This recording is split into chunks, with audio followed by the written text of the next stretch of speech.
نحمدہ ونصلی علی رسولہ الکریم اما بعد اعوذ باللہ من الشیطان الرجیم بسم اللہ الرحمن الرحیم وما ارسلناک الا رحمۃ للعالمین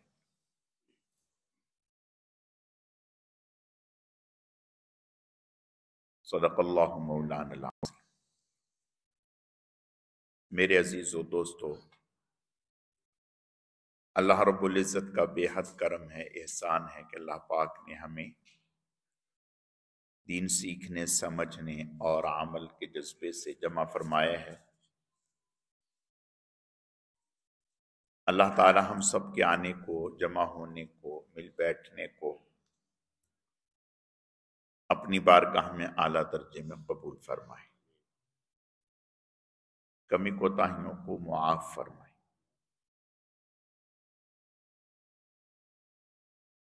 یہ جو آیت کریمہ تلاوت کی ہے، اس میں اللہ رب العزت نے جناب رسول اللہ صلی اللہ علیہ وسلم کا ایک امتیازی وصف بیان کیا ہے کہ آپ کو اللہ پاک نے رحمت للعالمین بنایا ہے۔ رحمت کے معنی ہیں مہربانی کے،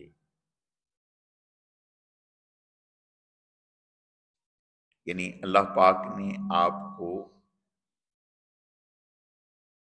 مہربانی کرنے والا،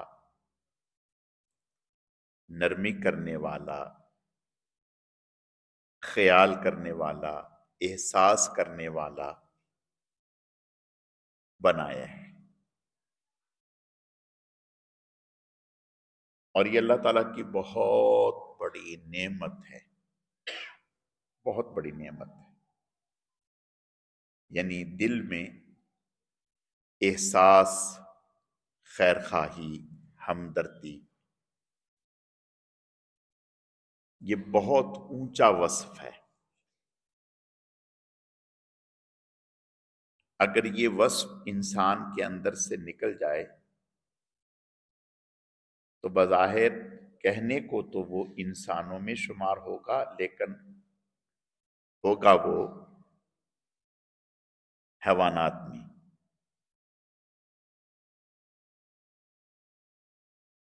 جانوروں میں، درندوں میں۔ اور اللہ تعالیٰ کے ہاں یہ بہت محبوب عمل ہے۔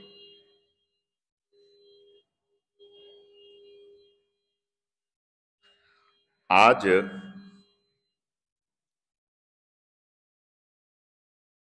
ہمارے اندر ایک تقسیم سی ہو گئی۔ تقسیم یہ ہو گئی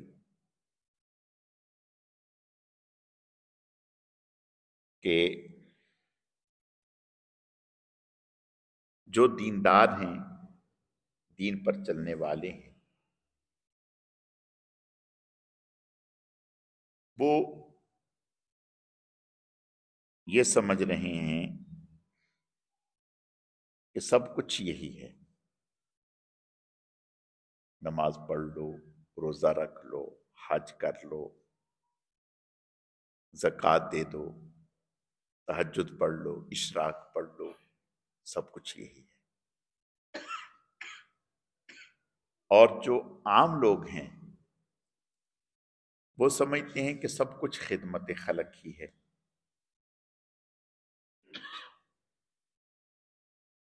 اللہ کے نبی صلی اللہ علیہ وسلم نے اجتماعیت والی شان تھی۔ آپ ایک ہی وقت میں سیاست میں اعلیٰ مقام رکھتے ہیں، ایک ہی وقت میں قاضی القضات ہیں، سب سے بڑے فیصلہ کرنے والا، ایک ہی وقت میں سپہ سالار ہیں، بہترین لڑائی کرنے والے، صرف لڑائی کرنے والے نہیں، لڑائی کے نشیب و فراز کو سمجھنے والے، ایک ہی وقت میں تاجر ہیں، ایک ہی وقت میں عابد ہیں، سب سے زیادہ عبادت کرنے والے، ایک ہی وقت میں داعی ہیں، ایک ہی وقت میں امام ہیں، ایک ہی وقت میں شیخ ہیں، ایک ہی وقت میں مجاہد ہیں، اور ایک ہی وقت میں سب سے زیادہ انسانیت کی خدمت کرنے والے۔ یہ ساری صفات، خوبیاں، کمالات اللہ نے آپ میں جمع فرمائی تھی، اس لیے ہمیں حکم دیا لَقَدْ كَانَ لَكُمْ فِي رَسُولِ اللَّهِ أُسْوَةٌ حَسَنَةٌ کہ حضور کی زندگی ہمارے لیے اسوہ حسنہ ہے، اس لیے کہ حضور کی زندگی سے ہمیں یہ سارے ہی رنگ ملیں گے، یہ ساری ہی صفات ہمیں ملیں گی، یہ ساری ہی خوبیاں ہمیں ملیں گی، یہ سارے ہی کمالات ہمارے اندر آئیں گے۔ تو پتہ چلا کہ جہاں عبادات، فرائض یہ اونچا عمل ہے، اس کے ساتھ اللہ تعالی کے بندوں کی خیرخواہی، خدمت بھی بہت اونچا عمل ہے، اور آپ صلی اللہ علیہ وسلم سے بڑھ کر احساس کسی اور میں نہیں تھا۔ یعنی حضرت عائشہ صدیقہ رضی اللہ تعالیٰ عنہ فرماتی ہیں کہ آپ جب گھر میں رات میں تشریف لاتے، کبھی دیر ہو جاتی تو سلام ایسی آواز سے کہتے کہ جاگ رہا ہو تو پتہ چل جائے، سو رہا ہو تو نیند ڈسٹرب نہ ہو۔ تہجد کے لیے اٹھتے تو اس طرح سے کہ برابر میں آدمی کو پتہ ہی نہ چلے۔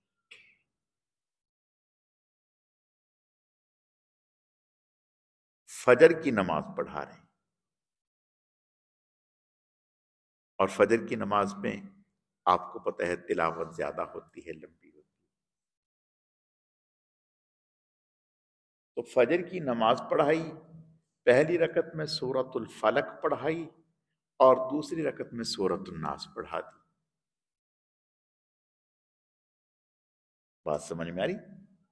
صحابہ اکرام حیران ہوئے کہ آج آپ صلی اللہ علیہ وسلم نے اتنی مختصر نماز پڑھا دی کہ پہلی رکعت میں سورۃ الفلق اور دوسری میں سورۃ الناس۔ آپ نے فرمایا ہاں، اس لیے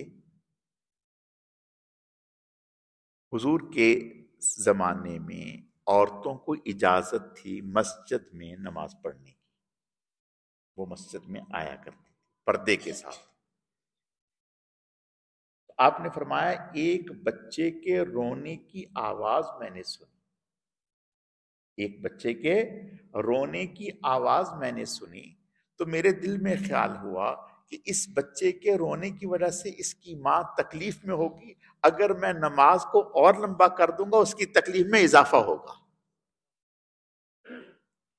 بات سمجھ میں آ رہی ہے؟ اس لیے میں نے اپنے معمول کو چھوڑ دیا،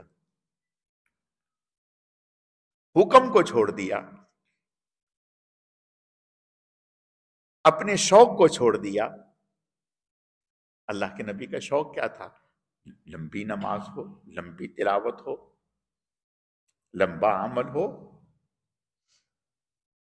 لمبی نماز کے حکم کو چھوڑ دیا، شوق کو چھوڑ دیا، معمول کو چھوڑ دیا، عادت کو چھوڑ دیا، کس لیے کہ ایک عورت، اور تکلیف کوئی ایسی نہ تھی کہ خدا نہ خواستہ نہیں، یعنی اندازہ کریں کہ اللہ کے نبی صلی اللہ علیہ وسلم کا کس قدر احساس ہے، آپ اندازہ کریں۔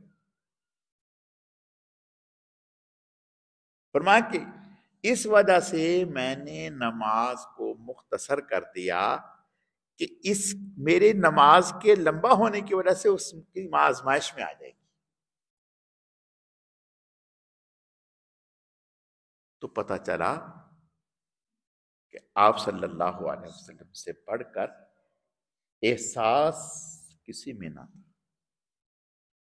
اس وقت کا معاشرہ، طبقہ ایسا تھا، ان کی بے حسی کہہ لیں یہ تھا کہ زندہ جانور کو باندھ کر اس کے اوپر نشانہ لگایا کرتے تھے، نشانے بازی کیا کرتے تھے۔ آپ نے منع فرمایا نہیں،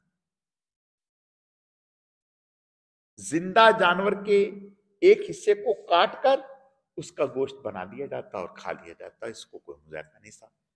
آپ نے منع فرمایا نہیں، ایسا نہیں، یہ احساس ہی تو ہے۔ اور یہی احساس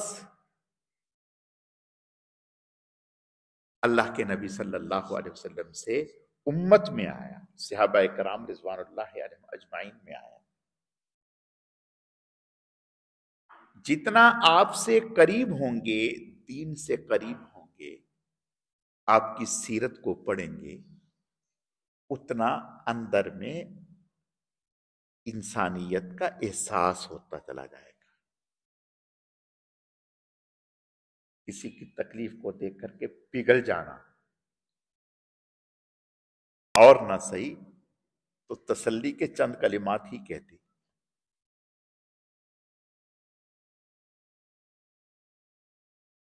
فاتح مصر حضرت عمرو بن العاص رضی اللہ تعالیٰ عنہ شام کی طرف نکلے، مصر کو فتح کرتے ہوئے آگے جا رہے تھے۔ کچھ قلعے ایسے آ گئے جہاں وقت لگا، انہوں نے قلعوں میں پناہ لے لی، حتیٰ کہ 6 مہینے رکنا پڑا۔ حضرت عمرو بن العاص رضی اللہ تعالیٰ عنہ نے ایک خیمہ لگا دیا، بڑا سارا خیمہ، قلعے کے سامنے خیمہ لگا دیا کہ وہاں لوگ رکیں، بڑا خیمہ۔ بعد میں 6 مہینے کے بعد طے ہوا کہ بھی یہاں سے اب کوچ کرنا ہے، آگے جانا ہے۔ ٹھیک ہے، بھی سامان باندھو، خیمہ اتارو۔ جب خیمہ اتارنے لگے تو دیکھا کہ اس پر کبوتری نے انڈے دیے ہوئے تھے، کبوتری نے انڈے دیے ہوئے تھے۔ حضرت عمرو بن العاص رضی اللہ تعالیٰ عنہ نے فرمایا اس کبوتری کے انڈوں کی وجہ سے اس خیمے کو یہیں چھوڑ دو، نہیں چاہیے خیمہ، لگا رہنا۔ گھونسلہ بنا لیا اسے، چنانچہ وہ ویسے ہی چھوڑ دیا گیا خیمہ، اور پھر وہاں شہر آباد ہوا۔ اس شہر کا نام مدینۃ الفسطاط، فسطاط خیمے کو، یعنی اس خیمے سے اور خیمے بنتے چلے گئے اور گھر بنتے چلے گئے، اس شہر کا نام بن گیا۔ یہ کس کی تعلیمات ہیں؟ یہ اسلام کی تعلیمات ہے۔ دیکھو میرے بھائیوں، اگر اندر میں انسانیت زندہ ہوگی تو ماں باپ نہیں، بہن بھائی نہیں، بیوی بچے نہیں، کوئی اور بھی جاندار تکلیف میں ہوگا تو ہم سکون سے نہیں رہ سکیں گے۔ اور اگر اندر سے انسانیت نکل جائے گی تو سکا باپ تڑپ رہا ہے، ماں تڑپ رہا ہے، تڑپ رہی ہے، پرواہ نہیں، پرواہ نہیں۔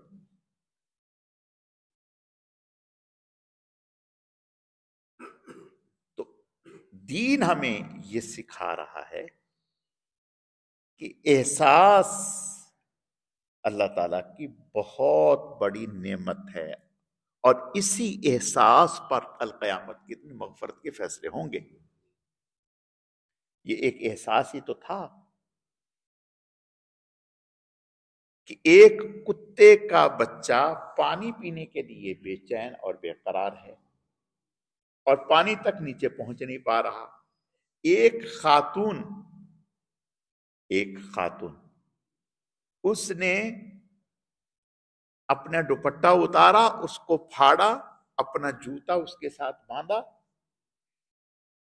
اور پانی نکال کے پلا دیا۔ وہ تو بھول بھال گئی کہ یہ بھی کوئی عمل ہے، لیکن اللہ تعالیٰ کے ہاں لکھ دیا گیا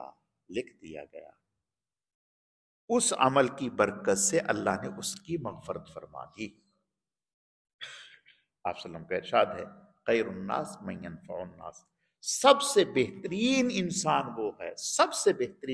وہ ہے جس سے سب سے زیادہ لوگ نفع حاصل کرتے ہیں۔ اور آج ہم نفع دینے کے لیے تیار ہی نہیں۔ ہم کہتے ہیں کہ ہم کسی کو کوئی نفع دیں، ہمارے دلوں میں جگہ ختم ہو گئی، ہر چیز میں پیسہ نظر آنے لگا، مفاد نظر آنے لگ گیا، بس سب کچھ یہی ہے۔ جو کام بھی، حتیٰ کہ اگر کسی کی سفارش کرنی ہے تو اس کے لیے بھی پہلے پیسوں بھاؤ تاؤ چلتا ہے، کیونکہ سفارش بھی پیسوں کے ساتھ، بغیر اس کے نہیں۔ یہ کیا ہے؟ یہی تو ہے کہ احساس نہیں ہے۔ یعنی سفارش، من یشفع شفاعۃ حسنہ یکن لہ نصیب منہا، قرآن کہتے ہیں کہ اگر تم کسی کی اچھی سفارش کرو گے، اس پر اللہ تعالیٰ تمہیں پورا اجر و ثواب عطا کرے۔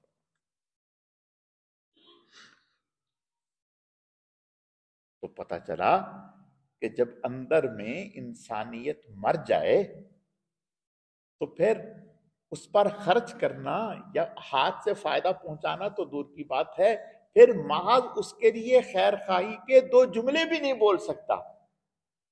سفارش کس چیز کا نام ہے؟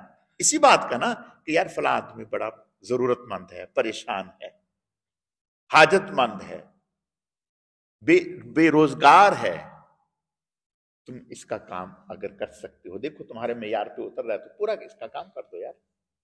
اسی کا نام تو سفارش ہے، اور کیا ہے؟ تو جب اندر میں انسانیت مر جائے تو پھر خرچ کرنا تو دور کی بات ہے، ہاتھ سے نفع پہنچانا تو دور کی بات ہے، پھر اس کے لیے خیر خواہی کے دو کلمات کہنے میں بھی بخل کرتا ہے، پھر اس کے لیے بھی تیار نہیں ہوتا۔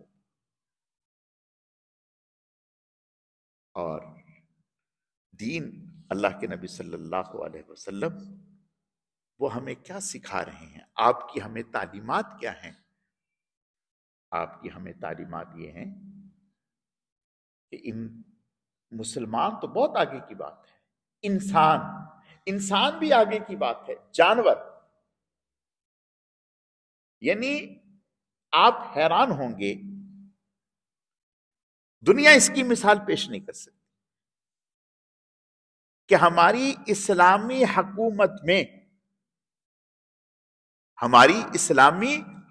میں محکمے بنے ہوتے تھے، جیسے بیت المال ہوتا ہے نا، یعنی جس کو ہم آج کل کی زبان میں خزانہ، سرکاری خزانہ، تو سرکاری خزانے سے ایک رقم ہوتی تھی، کس بات پر؟ اس بات پر کہ اس رقم سے جو جانور ہیں، کتا ہے، بلی ہے، اور ان کا علاج معالجہ کیا جائے گا، ان کے لیے جگہ متعین ہوتی تھی جہاں رکھ کر ان کا علاج کیا جاتا تھا، ان کے کھانے پینے کا انتظام کیا جاتا تھا، کتوں کا، بلیوں کا، گدوں کا، اس کے لیے ایک فنڈ ہوتا تھا وہ کس لیے ہوتا تھا؟ اس زمانے میں، آج کے زمانے میں تو نوکر ہے نا، نوکر ہمارے گھروں میں کام کرنے والی ماسیاں ہیں، آئے ہیں. اس زمانے میں لونڈیاں ہوتی تھی، لونڈیاں. تو وہ لونڈی گھر میں کام کرنے والی، اس کام کرتے کرتے کوئی برتن ٹوٹ گیا. اب جو لونڈی ہوتی تھی تو اس کے اوپر لوگ سختی کیا کرتے تھے، تشدد کیا کرتے تھے. تو لونڈی کے اوپر سختی ہوتی، تشدد ہوتا، تو بھئی برتن کیوں توڑ دیا؟ برتن کیوں توڑ دیا؟ اب یہ سرکاری خزانے میں ایک رقم متعین کی ہوتی کہ یہ وہاں جاتی اور جا کر کے کہتی فلاں گھر کا مجھ سے یہ برتن ٹوٹ گیا جو اتنی مالیت کا ہے، وہ وہاں سے اتنے پیسے دیتے کہ یہ برتن لو اور دے دو.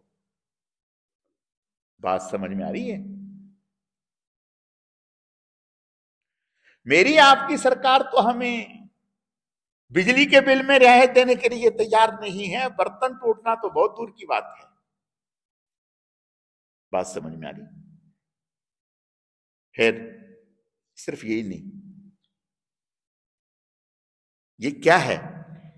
احساس. یہ کیا ہے؟ وما ارسلناک الا رحمت للعالمین. دین اسلام ہمارے لیے ماں باپ سے زیادہ رحمت کی آغوش ہے. دین اسلام ماں باپ سے زیادہ ہمارے لیے رحمت کی آغوش ہے. ریاست جو ہوتی ہے نا، ریاست، وہ کسی انسان کے لیے ماں باپ ہوتی ہے، تحفظ دینے والی ہوتی ہے. تو میں عرض یہ کر رہا تھا، بیت المال میں، سرکاری خزانے میں ایک شعبہ یہ تھا کہ جتنی بھی شہر میں بچیاں ہیں جن کی رخصتی کے اخراجات ماں باپ برداشت نہیں کر سکتے، اس فنڈ سے ان کی رخصتی کی جاتی تھی. بات سمجھ میں آ رہی؟ اس یہاں سے فنڈ ملتا تھا اور ان کا خرچہ پورا ہوتا تھا. جن کے پاس مہر دینے کے لیے پیسے نہیں ہوتے تھے ان کی شادیاں یہاں سے کروائی جاتی تھی. جو کسی وجہ سے مقروض ہو جاتے تھے ان کے قرض یہاں سے دیے جاتے تھے. بات سمجھ میں آ رہی ہے؟ یہ کیا ہے؟ یہ دین اسلام ہے. آج کوئی ہے ایسا دین؟ آج ہم باہر کی نیشنلٹی کے لیے کیوں پاگل ہوئے پھرتے ہیں؟ امریکہ کی نیشنلٹی، کینیڈا کی، فلاں کی، فلاں کی، فلاں کی مل جائے بھائی، وہاں کا گرین کارڈ مل جائے. کیوں بھائی؟ کیوں؟ اسی لیے نا کہ وہاں کے شہری کی معاشرے میں بڑی عزت ہے.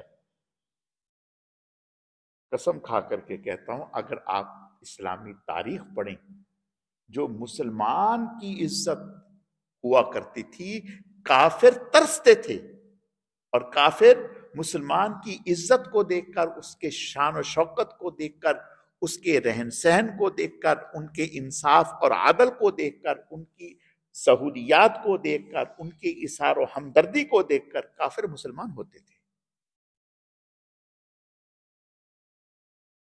یعنی دیکھو، دو چیزیں ہوتی ہیں. ایک ہوتا ہے انفرادی اعمال اور ایک ہوتے ہیں اجتماعی اعمال. من حیث القوم، من حیث الحکومت، من حیث المملکت، من حیث الریاست، ذمہ داریاں، یہ چیزیں تو آج بھی ہوں گی لیکن انفرادی ہوں گی. آپ میں ہیں، میرے میں ہیں، کسی اور میں ہیں. کبھی وہ فلاں کی خیر خواہی کرتا ہے، جانوروں کے ساتھ بھی خیر کرتا ہے، فلاں کے ساتھ بھی. یہ انفرادی چیز ہے. من حیث القوم کیا اس کے لیے سوچا جا رہا ہے؟ کچھ نہیں، کچھ نہیں. اور وہاں اللہ اکبر، جب کسی کو کوئی ذمہ دار بن کر کے آتا کسی عہدے پر تو آ کر کے بتاتا کہ بھائی میں اس عہدے پر آ رہا ہوں، میری کل کائنات یہ ہے، میری کل کائنات یہ ہے، میرے اساسات یہ ہیں، یہ اور اب میں جا رہا ہوں اور میری کل کائنات یہ ہے، جیسے آیا تھا ویسے جا رہا ہوں۔ تو میرے عزیزو، میں عرض یہ کرنا چاہتا ہوں کہ احساس وما ارسلناک الا رحمت للعالمین، جو آپ کو جہانوں کے لیے رحمت بنائے، اس کا یہی مطلب ہے۔ حضور علیہ الصلوۃ والتسلیم نے ارشاد فرمایا ہر نبی کو اللہ نے ایک دعا دی جس کے ساتھ وعدہ فرمایا تھا کہ ہم آپ کی دعا ضرور قبول کریں گے، جو آپ کہیں گے ہم قبول کر لیں گے۔ ہر نبی کو فرمایا، ہر نبی نے اپنی اس دعا کو اختیار کر لیا، لیکن میں نے نہیں کیا، اس کو آخرت کے لیے رکھ لیا، آخرت کے لیے رکھا۔ آخرت کے لیے کیا رکھا؟ فرمایا آخرت میں وہ دعا امت کے لیے کروں گا، اے اللہ میری امت کی مغفرت فرما۔ یہ کیا ہے؟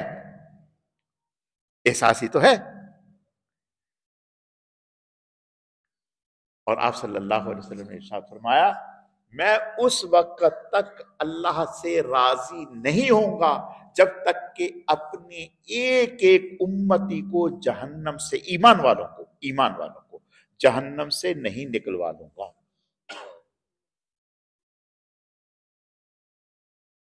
دیکھیں یہ احساس ہے۔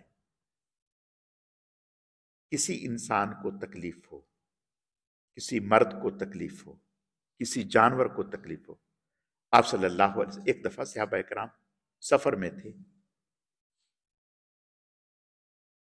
کسی ہوتا ہے دل لگی، ایک صحابی نے کسی پرندے کے انڈے اٹھا لیے یا بچے اٹھا لیے اور چادر میں چھپا لیے۔ اب وہ چڑیا اس کے اوپر منڈلا رہی ہے، چڑیا۔ آپ نے ارشاد فرمایا اس پرندے کو اس کے بچوں کے ساتھ کس نے تکلیف پہنچائی؟ صحابی فرمانے لگے، یا رسول اللہ میں نے اس کے بچے۔ فرمایا جہاں سے اٹھائیں وہیں رکھو، وہاں رکھ دیں۔ ایک باغ میں تشریف لے گئے، ایک اونٹ آپ کو دیکھ کر بلبلانے لگا، رو رہا تھا۔ آپ علیہ السلام تشریف لے گئے، اس پر ہاتھ پھیرا، وہ خاموش ہو گیا۔ پھر آپ نے فرمایا کہ بھئی اس کا مالک کون ہے؟ جی فلاں۔ اس کو بلایا، فرمایا دیکھو بھئی یہ بے زبان ہے، ان کا خیال رکھو، یہ تمہاری شکایت کر رہا ہے کہ تم کام زیادہ لیتے ہو اور خوراک کم دیتے ہو۔ آپ بتاؤ کوئی ایسی ہستی ہوگی جو جانوروں کے بھی اسلام نے بتائے ہیں، دین نے بتائے ہیں، اور دین نے ہمیں کیا سکھایا؟ احساس۔ اور اگر آج ہمارے اندر سے ہمیں اپنا جائزہ لیتے رہنا چاہیے میرے عزیزوں۔ آپ نے ارشاد فرمایا اگر تمہارے پڑوس میں بھوکا ہے اور وہ بھوکا سویا اور تم پیٹ بھر کے سوئے، تو فرمایا تمہارے پاس ایمان نہیں ہے، ایمان نہیں ہے۔ یہ فرمایا کہ پھل کھا رہے ہو تو پھل کھا کے اس کے چھلکے باہر نہ رکھو، اگر پڑوسی کے پاس گنجائش نہیں ہے تو اسے تکلیف پہنچے گی، اسے تکلیف پہنچے گی۔ ہاں اگر اتنی گنجائش ہے تو اس کو بھی دے سکتے ہو، پھر کوئی حرج نہیں۔ اور ہم کیا ہیں؟ ہم دکھا دکھا کے کھاتے ہیں، ہم کھاتے پیتے لوگ ہیں، ہم دکھا دکھا کے کھاتے ہیں۔ آپ صلی اللہ علیہ وسلم نے ایک انگریز نے کتاب لکھی اور غالباً اس کا نام شاید اس نے 100 مین لکھا، 100 آدمی۔ اس 100 آدمی میں اس نے جب سے انسانیت چلی اس وقت سے آپ صلی اللہ علیہ وسلم کے زمانے تک نام لکھے۔ اس میں حضرت عمر بن خطاب کا نام بھی تھا، اس میں آپ صلی اللہ علیہ وسلم کا نام بھی تھا. یہ ان لوگوں کے نام تھے جنہوں نے نمایاں کارنامے سر انجام دیے. تو وہ انگریز کہتا ہے کہ آخر میں نے یہ 100 لوگوں کے نام لکھ لیے. آخر میں میرے لیے ایک مشکل کھڑی ہو گئی کہ اس میں سر فہرست کس کو لکھوں. سر فہرست کس کو لکھوں یعنی پوری کتاب کا نچوڑ کون ہو, پوری کتاب کا ہیرو کون ہو. تو کہا کہ میں نے ایک واقعہ پڑھا اللہ کے نبی صلی اللہ علیہ وسلم کا. اس واقعے کو پڑھنے کے بعد میں نے کہا کہ یہی اس کتاب کا حسن ہے, یہی اس کتاب کا نچوڑ ہے, اور یہی اس کتاب کے سر فہرست ہے. واقعہ کیا ہے کہ بچے کھیل رہے تھے تو ایک صحابی آئے, انہوں نے ایک بچے کو نام لے کر کے اور والد کے نام کے ساتھ, والد کے نام. تو حضور نے اس کو بلایا, فرمایا کہ جب اس طرح سے بچے کھیل رہے ہوں تو کسی بچے کو والد کے نام کے ساتھ نہ پکار. سوڑے اس میں کیا مذاق ہے؟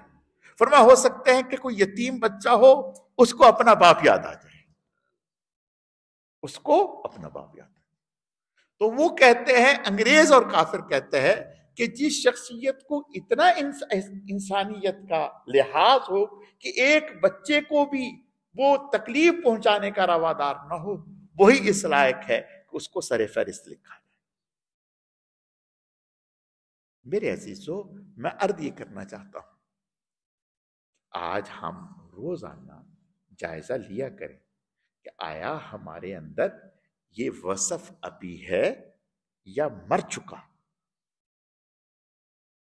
یا مر چکا.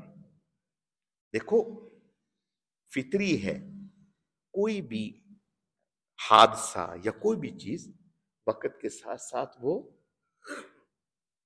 وقت ایک ایسا مرہم ہے, بڑے سے بڑے صدمے کو بھلا دیتا ہے, بڑے سے بڑے صدمے کو بھلا دیتا ہے, آدمی اس کو بھول جاتا ہے, صبر آ جاتا ہے.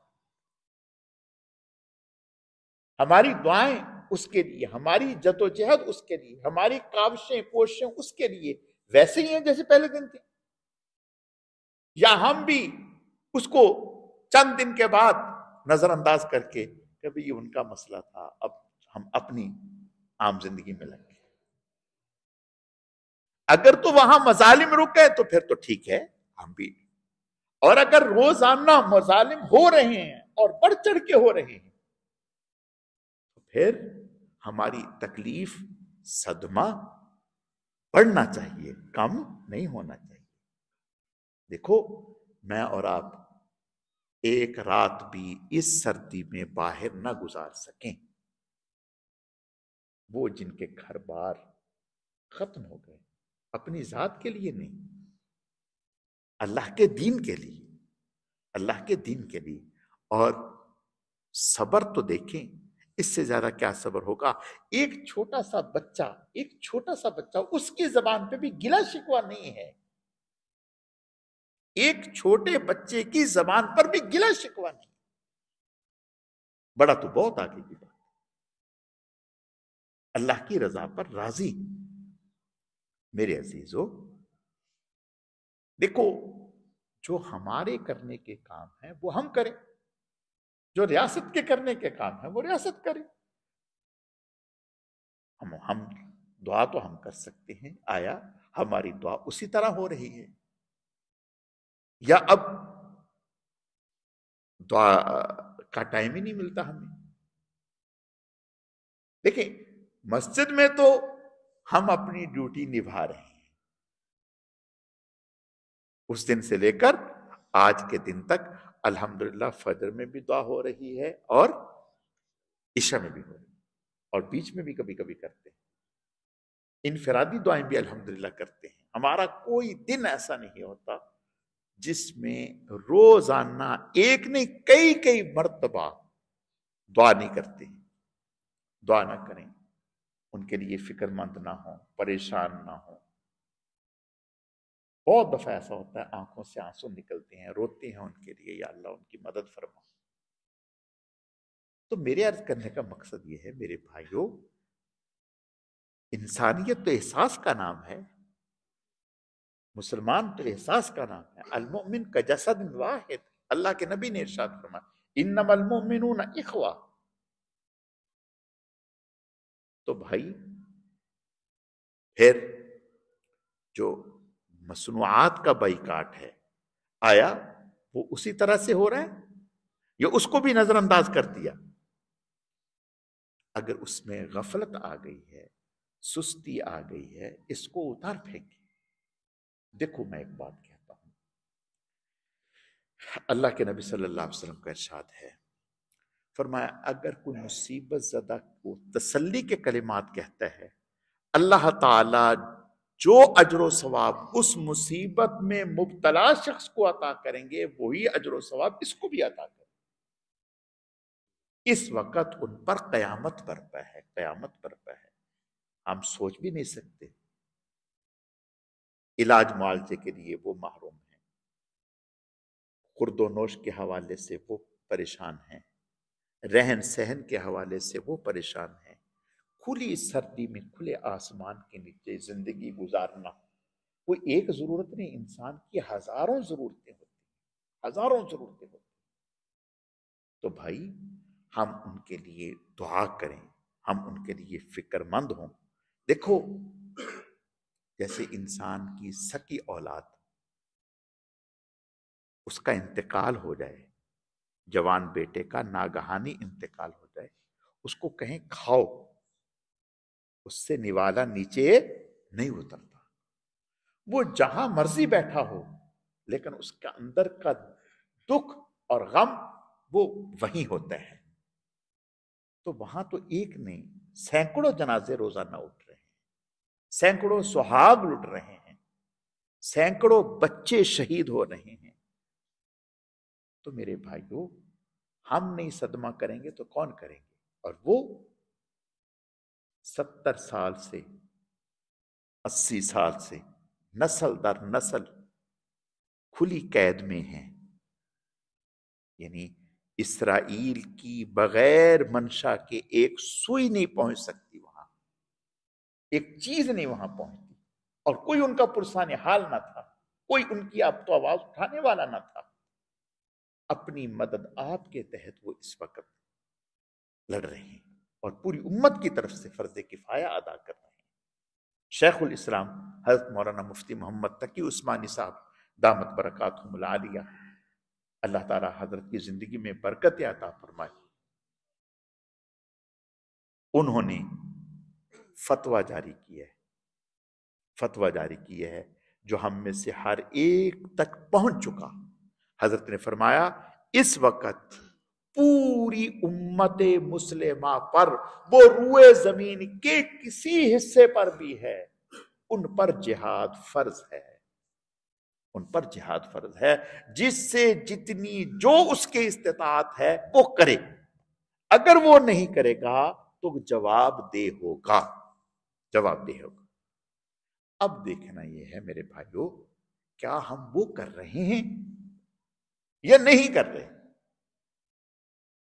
اگر تو کر رہے ہیں تو اس پر اللہ کا شکر ادا کرنا چاہیے، اور اگر نہیں کر رہے تو کرنا چاہیے اور اللہ تعالیٰ سے مانگنا چاہیے. اور میں ایمان رکھتا ہوں، یہ یقین رکھتا ہوں کہ انشاءاللہ انہی کے ساتھ جو ہماری ہمدردیاں دعائیں ہیں اللہ تعالیٰ اسی کے صدقے سے انشاءاللہ ہماری مغفرت فرمائیں گے. اور یہ تو ہمارے دین کا درہ امتیاز ہے کہ بھائی اگر پوری روئے زمین پر کسی کونے میں مسلمان کو تکلیف ہے تو پورا عالم اسلام اس کے لیے تڑپ جائے. تو بھائی اس وقت جو حالات ان کے ساتھ ہیں ہم اس کا تصور بھی نہیں کر سکتے، اور پورا کفر ان کے اوپر ٹوٹ رہا ہے، باولے کتے کی طرح پاگل ہوا ہے، آپ تصور بھی نہیں کر سکتے. تو میرے عزیزو اس طرف ان کی قربانی، ان کی ثابت قدمی.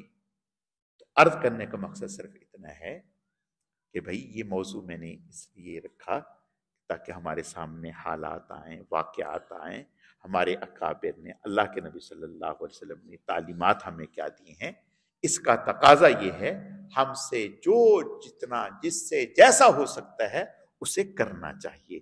انشاءاللہ اللہ تعالیٰ اس کی برکت سے قیامت کے دن بھی اور دنیا میں بھی ہمیں سرخ روئی نصیب فرمائیں گے.